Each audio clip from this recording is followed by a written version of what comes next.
Goldman Sachs out with results this morning, and earnings were a blowout. However, the stock is down in pre-market trading. Goldman also contending with what you might call populist outrage over bonuses.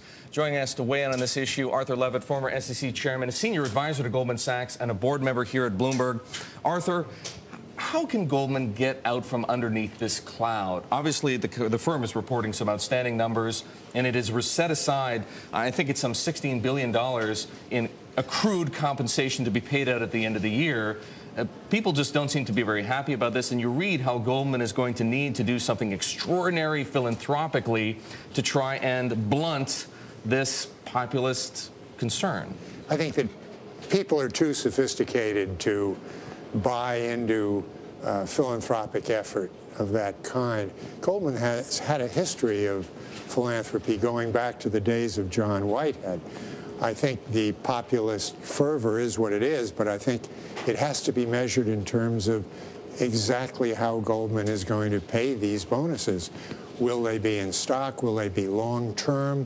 Will they involve contracts? Will they have clawback provisions?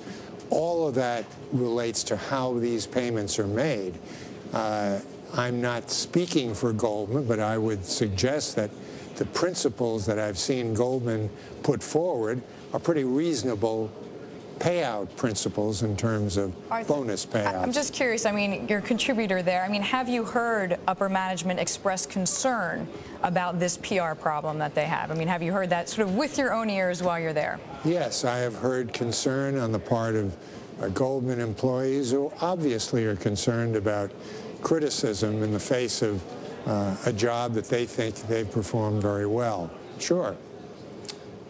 So what happens then? Obviously, as you point out, well, not obviously, but Lloyd Blankfein has taken trouble to put together a compensation system that is fair and that does have provisions for things such as clawbacks, and that does especially pay the most senior people almost all of their compensation in stock. That's pretty good. But the public isn't listening. So you know, the public doesn't listen to a lot of things, and the public will wax and wane.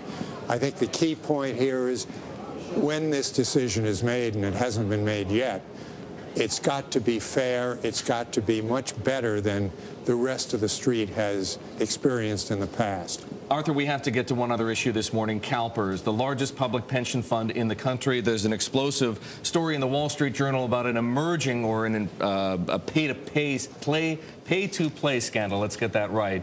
At CALPERS, what do we need to do about this situation? We've seen it here in New York State. Andrew Cuomo's going after it as well. It's a national disgrace. It's pervasive. It's in pension funds all around America, and the people are being badly hurt by this.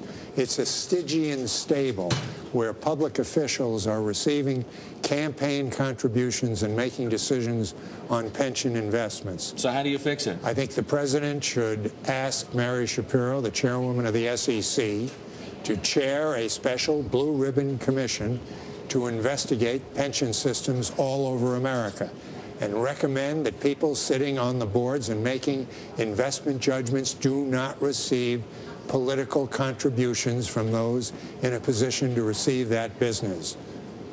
That's quite a recommendation, Arthur. We'll see if the administration, with which you have some good relations, follows your advice. Thank you very much. Thank you.